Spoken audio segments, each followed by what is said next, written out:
agora ver a parte da narrativa dos fatos, não é? O processo em si, a etapa inicial do processo é conhecida como processo de conhecimento. E não é por outra razão que não seja o fato de você, nos fatos, narrar e dar conhecimento ao juiz, portanto, das circunstâncias que estão levando as partes a pleitearem a garantia dos seus direitos perante o judiciário, não é?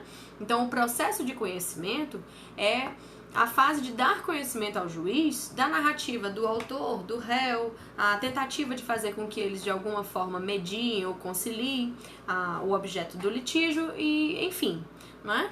Pois então, os fatos eu considero que é, assim como os pedidos, uma das etapas mais importantes de uma petição inicial, não é? Porque existe até aquele brocardo que diz que dá-me os fatos que eu te dou o direito, porque pressupõe-se que o direito já é de conhecimento do juiz. Porém, os fatos não, né? Os fatos precisam ser levados a serem conhecidos através das petições. Pois então, a narrativa dos fatos, elas precisam ser o mais clara, o mais objetiva possível, para que o juiz possa compreender o que se passa e, portanto, acatar a tese de um ou de outro ou chegar aí num meio termo, né? Se dar por convencido de alguma forma. E aí alguns advogados e alguns defensores públicos, em razão até da tradicional formação beligerante da advocacia, que inclusive vem sendo superada nos últimos anos, acreditam que a narrativa dos fatos precisam ser uma narrativa belicosa, né? Uma narrativa que venha a denegrir a imagem do outro, achando que dessa forma a sua tese será vitoriosa. E essa, como eu já falei, é uma formação e uma tradição que vem sendo superada nos últimos anos, em especial com o avanço da mediação e da conciliação dentro do processo civil, não é?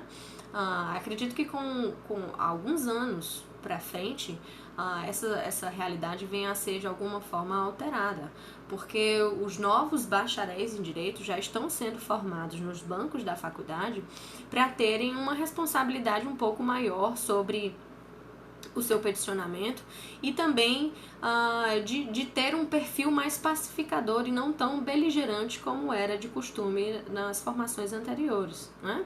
Então, ao invés de narrar os fatos, por exemplo, na ação de alimentos, dizendo que o réu deixa o autor em situação de abandono, de que jamais contribuiu com nada para a formação e suprimento das necessidades do alimentando e etc., é preciso narrar uns fatos de maneira clara, de objetiva e respeitosa também, porque o réu também merece respeito, não é? E aí, portanto, na narrativa dos fatos, especialmente na ação de alimentos, que é o que nós estamos tratando, eu considero que 3 informações são básicas, fundamentais para que sejam bem redigidas e para que o juiz se convença e acate o percentual requerido dos alimentos, né? A primeira delas é informar o parentesco entre as partes, né? Porque a relação obrigacional alimentar, ela vem em razão do parentesco, né? Seja ele sanguíneo, seja ele socioafetivo, desde que essa socioafetividade já esteja reconhecida. Mas o parentesco é, sem dúvida, o nexo causal que liga a obrigação alimentar de um para o outro, né? Do alimentante para com o alimentando. E aí, portanto, a gente deve iniciar a narrativa dos fatos, informando que existe esse grau de parentesco. E aí, portanto, existe a necessidade ou a obrigação da prestação de alimentos de um em favor do outro, né? No nosso exemplo aqui, por exemplo, é dito da seguinte forma: o requerido é pai da autora, conforme certidão de nascimento em anexo. Pronto. Não preciso dizer mais do que isso. Em algumas petições, o acadêmico é levado a informar de que os genitores tiveram um relacionamento durante tanto tempo, ou que foi um relacionamento fugaz, ou um relacionamento longo. Isso não é relevante. Independente do tipo de relação que os genitores tiveram, se fugaz ou se longevo, o importante é que um tem parentesco com o outro. E aqui no caso, já que é uma relação parental, dizer que o requerido é pai da autora e se faz prova disso através da certidão de nascimento. E aí a gente pressupõe que a paternidade seja reconhecida, pelo menos neste exemplo, né? E aí o exemplo continua.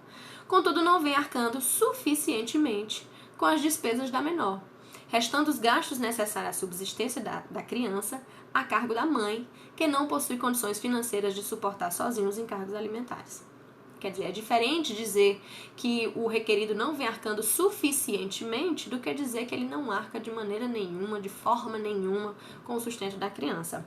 É claro que existem situações em que o pai ou a mãe ou aquele que deveria ser responsável pela obrigação alimentar não contribui em absolutamente com nenhuma quantia monetária, não é? Mas eu acredito que isso possa, de alguma forma, ser dito numa petição inicial, sem que de alguma forma ataque o outro, ou sem que isso seja colocar lenha na fogueira através da petição, né? Em alguns momentos, em alguns atos processuais, como por exemplo a mediação, se tem priorizado a oralidade por parte das partes, né, que as partes mesmo contem a sua história, porque aí sim fica mais verossímil a situação para o juiz, né? Se numa petição inicial são os advogados quem falam, eles precisam ter muita responsabilidade sobre o que estão falando e narrando sobre uma realidade que muitas vezes não vivenciam ou que não conhecem com profundidade, né? Então o uso das palavras precisa ser muito bem pensado nesse momento. Então, a título de requisitos para a narrativa desses fatos, o primeiro deles, sem dúvida, é o parentesco havido entre as partes, né? O que foi dito aí no parágrafo inicial. E aí, avançando um pouco na petição, nós temos o segundo parágrafo, que vai dizer o segundo requisito importante de uma ação de alimentos. Nós sabemos que uma ação de alimentos, ela é regida pelo binômio necessidade-possibilidade, né? Necessidade do alimentando, daquele que vai receber a prestação alimentar, e a possibilidade daquele que vai custear, portanto, essa prestação, não é? A necessidade do alimentando e possibilidade do alimentante, portanto. Então, como é que eu digo a necessidade de quem vai prestar os alimentos? Primeiro, eu preciso dizer qual é o valor necessário, qual é o valor suficiente para que possa contribuir com o sustento, no exemplo da gente aqui, por exemplo, da criança, não é?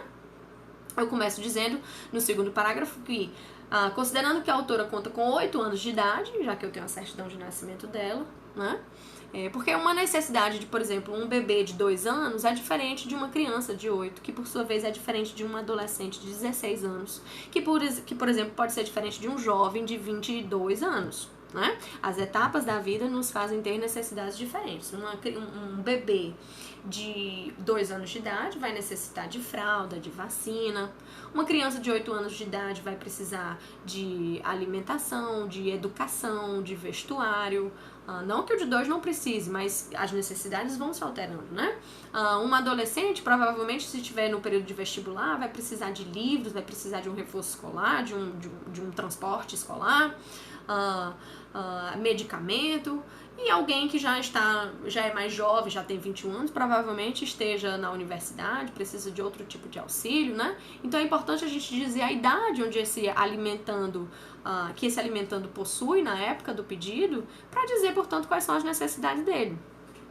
E aí, a partir dessa idade, por exemplo, eu posso dizer o valor requerido, né? No exemplo aqui, está se pedindo meio salário mínimo, 50% do salário mínimo. Considerando que nós estamos em 2020 e que o salário mínimo é de R$ 1.045, a metade dele, portanto, é de R$ 522,50, né? É importante dizer também que, além da idade de dizer a necessidade da criança, pode ser que, ou do jovem, ou do adolescente, enfim, podem haver circunstâncias também que agravem esse pedido. Uma criança ela pode ter 8 anos de idade, mas ela pode ter, por exemplo, alguma restrição alimentar, ser intolerante a glúten, ser intolerante à lactose, e isso vai demandar uma alimentação especial, e aí, portanto, isso precisa ser relatado também para falar das necessidades dessa pessoa, não é? Ou então ele pode ter algum déficit de atenção ou algum outro transtorno diagnosticado que necessite de uma terapia ocupacional ou de uma fisioterapia, ou ele precisa usar lentes corretivas nos olhos, né? Precisa usar óculos, ou algum tipo de tratamento médico, enfim, qualquer circunstância peculiar ou específica daquele que tem a necessidade de receber os alimentos precisam ser também narrados nos fatos, né? E é importante dizer que nesse pedido dos alimentos, não basta que eu diga, por exemplo, que eu preciso de R$ 522,50. Porque esse valor, se for pedido desta forma, no valor monetário, no ano que vem esse valor não será corrigido, não é? Portanto, é preciso, no pedido de alimentos, se indexar o valor necessário hoje em algum indexador mesmo, né? Em algum perfil monetário que possa ser atualizado após os anos, né? Já que uma ação de alimentos não transita em julgado, pode ser alterada a qualquer momento, dependendo da mudança, né, do binômio necessidade e da possibilidade, né? Então, se hoje eu faço, ou essa criança, né? Se hoje essa criança faz jus a um alimento de R$ 522,50, eu preciso transformar isso num percentual. E geralmente o indexador que se utiliza é o do salário mínimo, né? Porque o salário mínimo é reajustado todos os anos, e aí então se considera que no ano que vem os 50% do salário mínimo já vai ser calculado sobre uma nova base de cálculo que não mais aquela utilizada no ano de 2020. Aí essa criança, se tem 8 anos de idade, muito provavelmente vai receber alimentos aí por anos pra frente. E aí a sua representante não precisa ajuizar anualmente ações de alimentos visando atualizar esses valores, né? Por isso é importante ter sempre um indexador, um percentual, ou sobre o salário mínimo ou sobre os vencimentos do alimentante, né? De quem vai possibilitar esses alimentos. Então, no primeiro parágrafo eu disse a relação de parentesco, no segundo parágrafo eu digo a necessidade do alimentando, e no terceiro parágrafo eu venho e falo da possibilidade, portanto, do alimentante, né? E aí falar da possibilidade é falar, por exemplo, da sua profissão, com o que ele trabalha, como que ele ofere renda.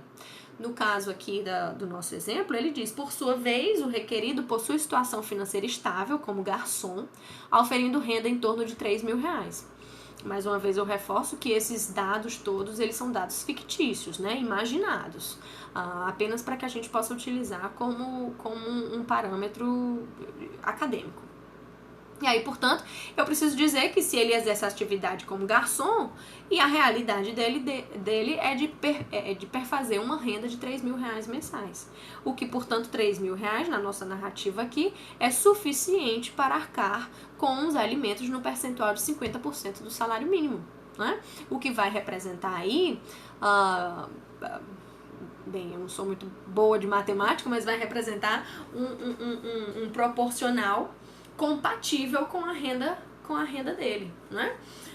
O binômio necessidade e possibilidade, ele é fundamental nas ações de alimentos, porque, e aí a profissão é muito importante, porque essa criança, ela é filha de quem? Ela é filha desse garçom que ganha R$3.000 por mês, ou ela é filha de um jogador de futebol que ganha R$100.000 por mês? Não é? A possibilidade dele é maior. Pode ser que a necessidade de uma criança de 8 anos, filha do garçom, seja a mesma de uma criança de 8 anos, filha de um jogador de futebol. Mas se a possibilidade do pai é maior, a probabilidade é que a necessidade dessa criança também seja maior, compatível com o perfil, com o estilo de vida, com o perfil social dessas partes, não é? E aí, relembrando que a ação de alimentos não transita em julgado, porque isso pode se alterar a qualquer momento, né? Esse rapaz que é garçom e que tem uma situação financeira estável na narrativa dos fatos, ele pode perder o seu emprego por alguma razão, ou ele pode ser promovido a algum outro cargo dentro do estabelecimento onde ele trabalha, e aí, portanto, pode ganhar mais. Então, se caso ele venha a ganhar menos ou ganhar mais, isso pode alterar também no pedido de alimentos, né? Pode se ajuizar uma ação revisional. Assim como essa criança também, se a necessidade dela se alterar, seja para mais, seja para menos, também pode ser pedido uma revisional desses alimentos, né? A ponto, inclusive, de ser pedido também a exoneração dessa obrigação, se não houver mais a necessidade, claro, depois de maior de idade, né? Então, perceba que a estrutura da petição começa com informando o grau de parentesco, Segundo parágrafo, a necessidade. Terceiro parágrafo, a possibilidade de quem vai prestar os alimentos. E aí, no quarto parágrafo, a gente passa a dizer que já foi tentado de maneira extrajudicial se receber esses alimentos e que não houve êxito por parte de quem tentou. E aí, portanto, não resta alternativa senão socorrer-se do judiciário, né? Vamos ler o que é que diz o quarto parágrafo. É de fundamental importância ressaltar que a representante da menor empreendeu várias tentativas a fim de que o requerido participasse de forma mais efetiva do custeio das despesas da menor. Entretanto, seus esforços nunca lograram êxito, visto que o requerido se esquivou das suas obrigações paternas, desamparando economicamente a filha e gerando dificuldades para a representante. Ou seja, querendo dizer que isso já foi tentado pela via amistosa e não foi possível. Dessa forma, observada a imposição legal que é atribuída ao requerido e esgotada todas as tentativas extrajudiciais de solver efetivamente o problema, não resta alternativa à representante senão propor a presente ação, ansiando que Vossa Excelência determine a efetivação do seu direito. Perceba que é uma redação de fatos curta, não é? É uma redação pequena, porém é clara e objetiva. Não precisa ter uma narrativa de fatos de 20 páginas e dizendo o passo a passo da rotina das pessoas para que esses alimentos sejam pleiteados. Isso pode acontecer, pode ser que isso seja necessário em algumas circunstâncias, mas não necessariamente é a regra, né? Você pode ter uma narrativa de fatos que seja condizente com a realidade e que o juiz possa acatar de alguma forma, né? Então, essa é uma sugestão, portanto, de narrativa de fatos. Em seguida aos fatos, passa-se a narrar o direito, né?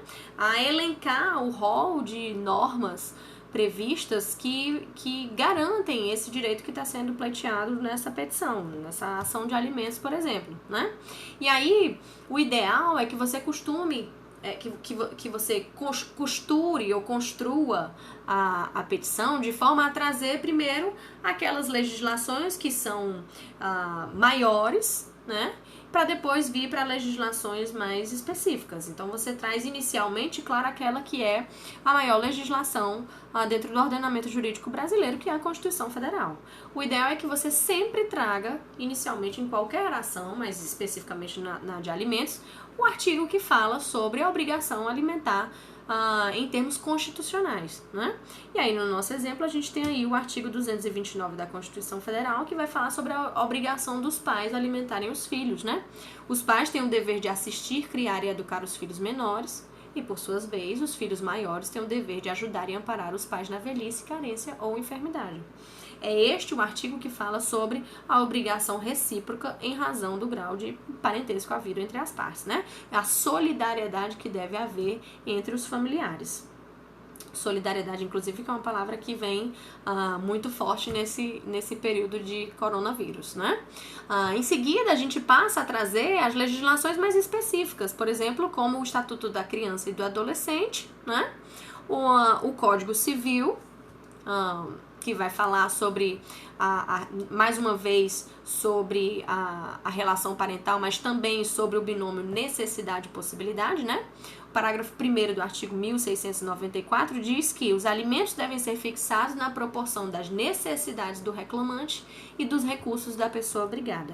Isso é não mais do que o binômio necessidade do alimentando e possibilidade do alimentante, né? A legislação mais específica que trata sobre os alimentos é a Lei de Alimentos, que no seu artigo 4º vai falar sobre os alimentos provisórios.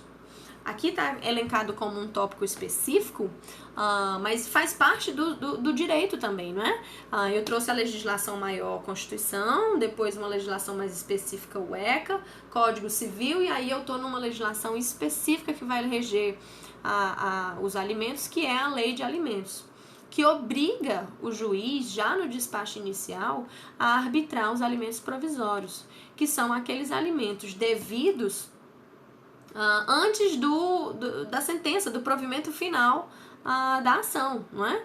Porque, especialmente na nossa realidade brasileira, não há uma estimativa de quando essa ação terá fim o seu processamento e a sua consequente sentença.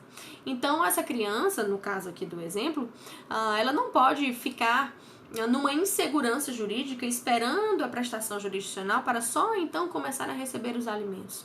Em especial porque a verba alimentar é uma verba urgente, necessária, né? Essencial para o sustento, então, dessa criança. Então, o juiz deve, logo no despacho inicial, sem ouvir a parte contrária, já arbitrar os alimentos provisórios com base no fumus boniuris e no periculum in mora demonstrados ali nos fatos, né? O artigo 4º vai falar: ao despachar o pedido, o juiz fixará desde logo alimentos provisórios a serem pagos pelo devedor, salvo se o credor expressamente declarar que deles não necessita. Então, os alimentos provisórios, geralmente é uma antecipação dos alimentos que se pretendem definitivos, né? Então, no nosso exemplo aqui, por exemplo, ele vai pedir o mesmo percentual requerido lá nos fatos. Ele diz que o fumus boniuris, né, ou seja, a fumaça do bom direito, a possibilidade de verossimilhança do que está sendo narrado, está comprovada pela certidão de nascimento, ou seja, o parentesco está comprovado. E ele vai dizer que o periculum in mora, o perigo da demora está diante do tempo que o processo pode tramitar no judiciário. E aí, portanto, a necessidade dos alimentos provisórios, né? E aí aqui ele repete, né, dizendo as necessidades de uma criança de 8 anos e repete o pedido dos 50% do salário mínimo. E aí a gente passa... bom, aqui poderia, no direito, poderia ter também alguma jurisprudência, poderia ter uma narrativa de alguma doutrina que trate sobre os alimentos, não é? Poderia ter uma série de outras fontes do direito que poderiam resguardar também esse pedido.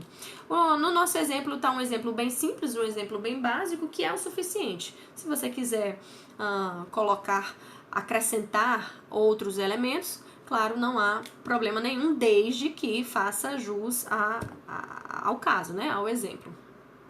E aí a gente chega naquele que é o sexto e último item, né, dos tópicos que a gente está elencando aqui como essenciais para a petição de alimentos, né? E aí a ordem dos pedidos, ela deve acompanhar a ordem de tramitação processual, né? Eu devo pedir inicialmente aquilo que vai acontecer primeiro no processo. E depois eu devo pedir o ato seguinte. E assim sucessivamente, né? Eu não posso iniciar um pedido já pedindo julgamento procedente. Porque antes de se julgar a ação, vão acontecer uma série de outros atos processuais que eu preciso fazer referência também nos meus pedidos, né? Então é importante conhecer o processo como um todo para que eu possa vir elencando cronologicamente os pedidos de acordo com as etapas processuais, né? E outra dica que eu gosto de dar também é que se eu inicio o pedido com um verbo, eu vou ele com um verbo até o final. Se eu inicio com um artigo, eu vou também com um artigo até o final. Isso é mais uma regrinha de português, essencialmente, do que jurídica, né? Mas para que uma petição seja bem elaborada, por exemplo, você começa diante do exposto, requer a Vossa Excelência conceder a gratuidade da justiça, fixar os alimentos provisórios, determinar a citação do requerido, intimar o representante do Ministério Público, julgar procedente a ação e condenar em honorários advocatícios. Percebam que nesse exemplo o uso do verbo está presente em todos os pedidos, né? Condenar, julgar, intimar, citar, fixar, conceder. Eu poderia também iniciar com um artigo, né? A concessão da gratuidade da justiça, a fixação dos alimentos provisórios, a citação do requerido, a intimação do Ministério Público, o julgamento procedente e a condenação nos ônus sucumbenciais. tá? É só para que o português fique bem redigido. Então a gente estipula uma ordem cronológica dos pedidos e coloca também os pedidos de maneira igual, né? No seu início. Mas em termos processuais, a primeira coisa que vai ser analisada no processo é o pedido da justiça gratuita, porque ele estava lá na preliminar que a gente colocou, não é? A justiça gratuita é o recolhimento, é o pedido de não recolhimento das custas processuais. Então o juiz tem que fazer isso logo de início, ou pelo menos dizer que vai fazer num outro momento, mas ele já tem que apreciar isso, ou seja, ele pode, se indeferir a justiça gratuita, pedir o recolhimento das custas processuais para então começar a processar a ação, ou então, se ele deferir a justiça gratuita, ele já inicia, então, o percurso processual dessa demanda, né? Então, a primeira coisa que tem que ser requerida, neste nosso exemplo, é o pedido de justiça gratuita. Logo em seguida, de acordo lá com o artigo 4º da Lei de Alimentos, é preciso fixar os alimentos provisórios, né? Antes mesmo da citação do réu. Ou seja, o juiz tem que já arbitrar de início, de acordo apenas com a narrativa dos fatos do autor, um percentual de alimentos compatível com aquilo que foi demonstrado na narrativa dos fatos e também no conjunto probatório acostado também na inicial, né?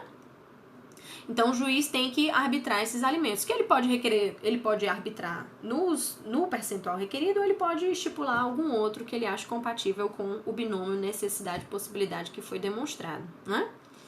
Logo em seguida, o juiz tem que determinar a citação do réu, para que ele tome conhecimento da ação e para que ele saiba também, portanto, que já está obrigado àquele percentual de alimentos e que possa contestar a ação, possa, enfim, dar prosseguimento ao processo, né?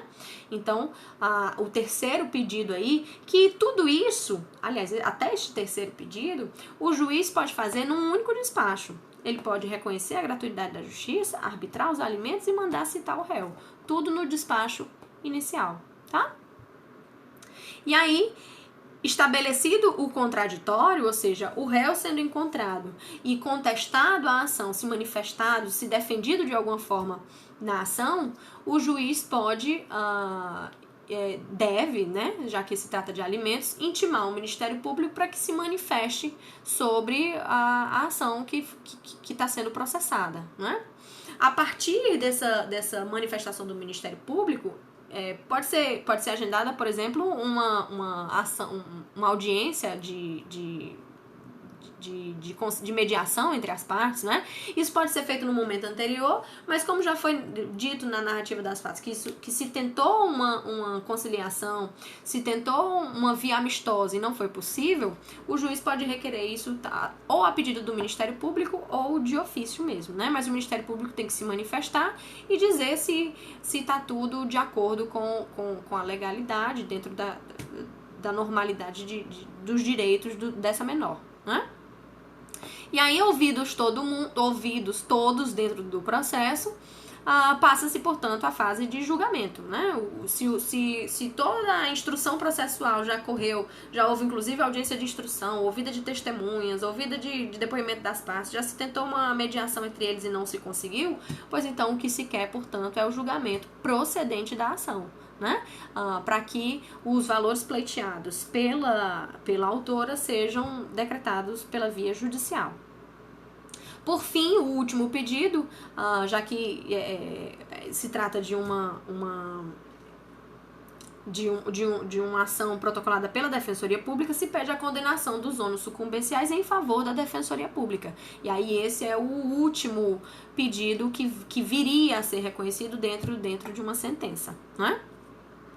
Esse finalzinho da petição eu incluo dentro dos pedidos, porque não deixa de ser que é a produção de provas, né? Esse parágrafozinho final que fala protesto provar o alegado por todos os meios de prova em direito admitidos, e aí notadamente pode ser prova pericial, depoimento das partes, oitiva de testemunha, juntada de documento posterior, o que quer que seja, mas você tem que requerer a produção de provas, né, a possibilidade de produção de provas, e você no final atribui o valor da causa. O valor da causa ela é importante porque é com base no valor da causa que se calcula as custas processuais, né?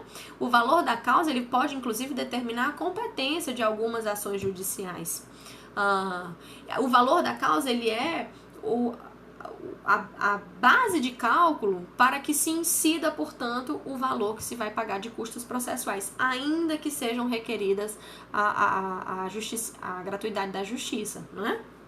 E na ação de alimentos existe uma especificidade que o valor da causa ele é calculado em 12 vezes o valor mensal da prestação de alimentos, né? Ou seja, eu considero todo o ano civil de pagamento daquelas obrigações alimentares para se atingir o valor da causa numa ação de alimentos.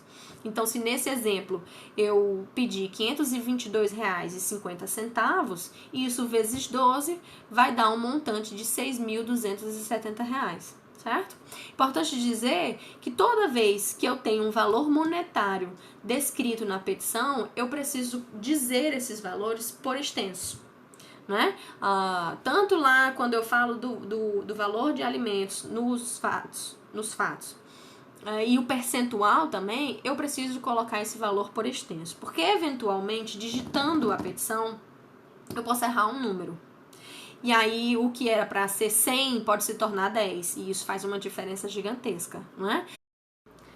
Calculado o valor da causa, basta portanto dizer que nesses termos pede-se deferimento, coloca-se o local do processamento da ação, ou de onde você esteja, enfim, a data e a assinatura de quem é responsável por titularizar, então, a ação, no caso, a Defensoria Pública, né?